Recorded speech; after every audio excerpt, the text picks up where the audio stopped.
didn't have to do this, and you know, what a big deal. You know, just do it. I should not be soft on myself when faced with things like heat or cold, rain and wind, sickness or imprisonment and tortures. Now he's kind of getting a little more medieval, since it only makes it worse. So even the worst of our tasks, complaining doesn't help. If you have to do it, you know, even when it's very, very difficult or very, you know, kind of, you know, something you really, really don't want to do, complaining about it makes it even worse, he says. Some people, when they see their own blood, rise to the occasion. You know, like he's talking here about warriors or maybe like boxers. You know, sometimes, you know, in a boxing match or something, when some guy, you know, kind of gets cut and he starts to like feel it, he gets even more stoked. Gets even more kind of. Some people, when they see their own blood, they rise to it, while other people faint even when they see another person's blood. So it's a decision. It's a mental decision. That's kind of what he's saying, you know? All this derives from either mental resolution or faint-heartedness. And so, one should overcome pain and become invulnerable to suffering. So, be tough, he says, okay? You know, there are things in life that we have to do that we don't want to do. But you have to do them. So, you know, man up, woman up, you know, and just do it. Be a warrior. And besides, he says, here's the last thing, okay? There are good things about suffering. Because of it, I lose my pride. So, you know, now he's kind of really talking about not just, you know, how to do things that we don't want to do, but advice for turning even the biggest disasters into opportunities to grow, spiritual growth. So even the worst kinds of disasters that befall you can be transformed. So how? He says, well, number one, disasters help us lose our pride. Oh, I somehow thought that a disaster like this could never happen to someone like me. You see, that's pride. Thinking that you're special, that you know, you're somehow invulnerable or special or privileged, so that disasters somehow shouldn't happen to you. So when they do, then you start to, you know, kind of, you're taken down a notch. You know that expression? So you lose your pride. It brings compassion for those in the cycle of suffering.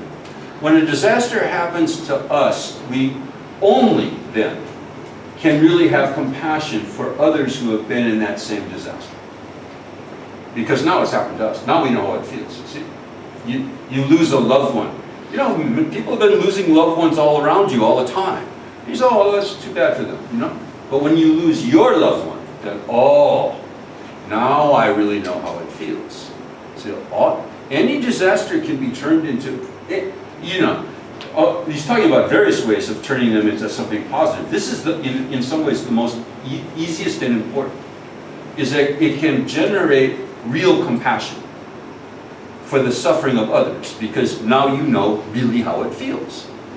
This requires also that you realize that it's not just you, you know, who lost a loved one, or suddenly doesn't, you know, lost their health or something like that. People are losing their health and losing their loved ones all the time.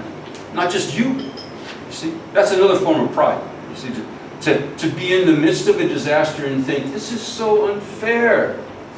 You know, I'm the only one somehow that, you know, is in this bad thing. You know, of course you're not. Right? Suffering is ubiquitous. Suffering happens to everyone, you know, universally. So use it as an opportunity to generate some compassion. Fear of doing bad things, you know, this kind of refers to karma, you know. Every sort of like difficult thing happens to us because we've created the causes and conditions for it. So you can think about causality when it comes to disaster.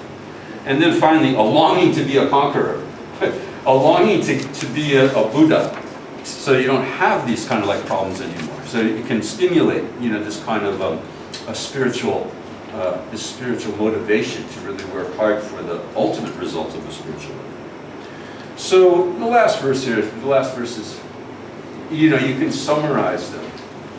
Never let a good disaster go to waste. I mean, disasters actually are very, very important opportunities for us to think about like our spiritual lives, to think about how we can transform potentially anything in life. You see, there are no problems out there. Problems are interpretations. Problems are interpretations of an event. It's just an event. So if you reinterpret the event, it no longer is a problem. If you can see something useful in an event, it is no longer a problem. All right, let's take a break. The exercise, by the way, for this class is to review the depth awareness meditation that we did. And we'll take a break now and meet again at 7 for the third class.